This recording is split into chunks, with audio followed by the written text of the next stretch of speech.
Antisocial, l'émission qui parle du handicap. Eh bien, bonjour à tous et bienvenue pour cette nouvelle émission de Antisocial, l'émission qui parle du handicap. Aujourd'hui, nous allons commencer les news avec Label Handispot pour booster les sports de pleine nature.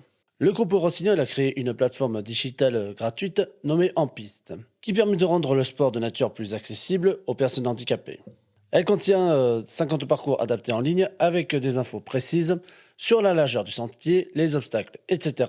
afin de booster l'immunité et réduire le stress. Cependant, En Piste regrette que les lieux où il est possible de se déplacer en autonomie se font rares, quel que soit l'état physique ou mental. Pour résoudre le problème, ce dernier a développé en fin 2023 avec la Fédération française Handisport, FFH, le label Handispot. Nous pouvons trouver la plateforme sur le site web enpiste.com et l'application mobile En Piste. L'une des chefs de projet, Sophie David, explique que les utilisateurs peuvent voir quel parcours serait faisable en fonction de leur handicap et de leurs conditions physiques. Nous passons maintenant à la deuxième actualité, c'est citer une piste d'essai pour se déplacer en toute sécurité. Le 12 mars 2024, une piste d'essai pédestre a été inaugurée dans le laboratoire géologue de l'université Gustave Eiffel, près de Nantes. Il s'agit d'un parcours de marche permettant aux personnes aveugles ou malvoyantes de se déplacer en toute sécurité, en ville bien sûr. Les chercheurs de Géoloc et la société Okenea Digital mettent au point une application de guidage grâce aux participants équipés de capteurs qui enregistrent des données comme la vitesse, le style de marche et la capacité à se repérer dans l'espace. Ces deux partenaires ont déjà mis au point InMob, un labcom dédié à la mobilité des personnes en situation de handicap. Pour limiter les accidents de parcours, l'appli promet une précision extrême jusqu'à 5 mètres, comparée à la majorité des GPS sur smartphone qui peut varier. Cependant, ils devront faire un test en conditions réelles après les Jeux de Paris 2024 dans le village olympique.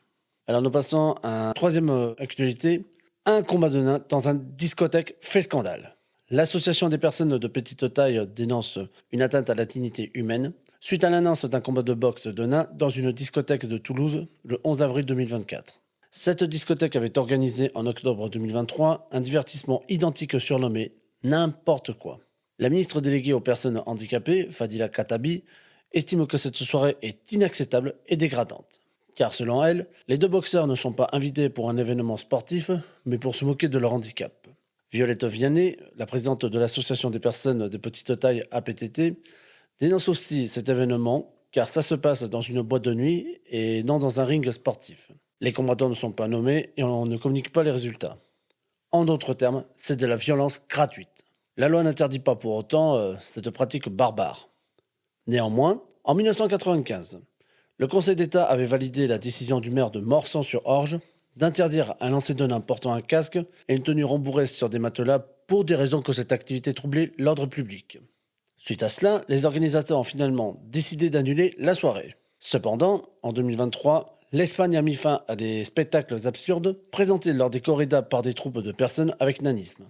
Les organisations de défense des droits humains complimentent la loi interdisant les spectacles ou les activités récréatives dans lesquelles des personnes présentant des infirmités telles que les handicaps physiques ou mentaux sont utilisées pour susciter la moquerie, le ridicule ou la dérision du public. Par contre, elle a été critiquée par les professionnels concernés qui perdaient ainsi leurs moyens de gagner des sous. Pourtant, en France, un show de nains toreros a été organisé dans les Landes quelques mois plus tard. Certaines personnes l'avaient jugé honteux, alors que pour d'autres, c'est juste un divertissement. Maintenant, nous passons à la quatrième actualité, maltraitance, handicap, le gouvernement promet des contrôles.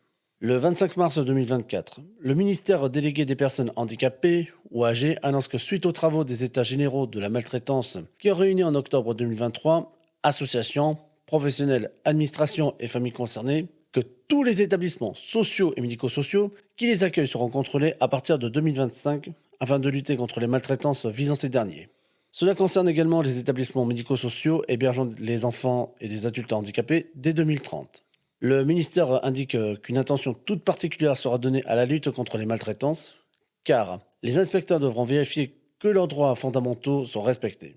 Fadila Khattabi précise que cela concerne en tout 9200 établissements qui accueillent des personnes handicapées dans les instituts médico-éducatifs IME, foyers d'accueil médicalisés, maisons d'accueil spécialisées et établissements et services d'aide par le travail, ESAT.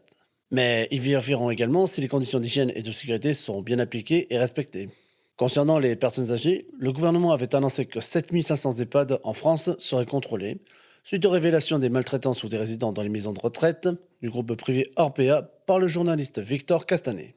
Et enfin, nous terminons avec la 5e actualité, stage de seconde obligatoire en juin 2024 en cas de handicap. Emmanuel Macron avait annoncé un stage d'observation en seconde générale et technologique obligatoire du 17 au 28 juin 2024 afin de permettre aux élèves de découvrir le monde du travail. Cela concerne tous les lycéens du public ou privé, autrement dit 560 000 au total, dont certains d'entre eux sont en situation de handicap. Mais dans un environnement pas toujours handi-accueillant, dur de trouver un stage adapté à leur handicap. Toutefois, le ministère de l'Éducation nationale précise que même les élèves en situation de handicap ne sont pas dispensés des stages, parce qu'il doit leur permettre de confirmer leur projet d'orientation et de formation pour développer un parcours professionnel. Si vous souhaitez suivre un stage, allez sur le site Un jeune, une solution, ouvert depuis le 25 mars, dans lequel vous trouverez des offres de stage déposées par les entreprises, les associations, les collectivités locales, l'administration de l'État et les hôpitaux. Voilà, chers auditeurs et chères auditrices, nous avons écouté quelques news dans Antisocial, l'émission qui parle du handicap.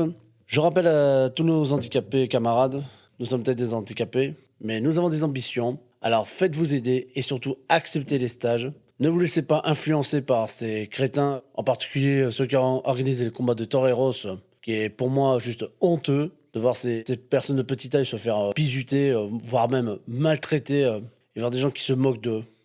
Et puis pour les personnes ordinaires, comme je le disais, nous sommes handicapés, mais nous ne sommes pas des bêtes de foire dont on peut se moquer impunément. Voilà, sur ces belles paroles, je vous souhaite de bonnes journées et à bientôt pour Handisocial, l'émission qui parle du handicap.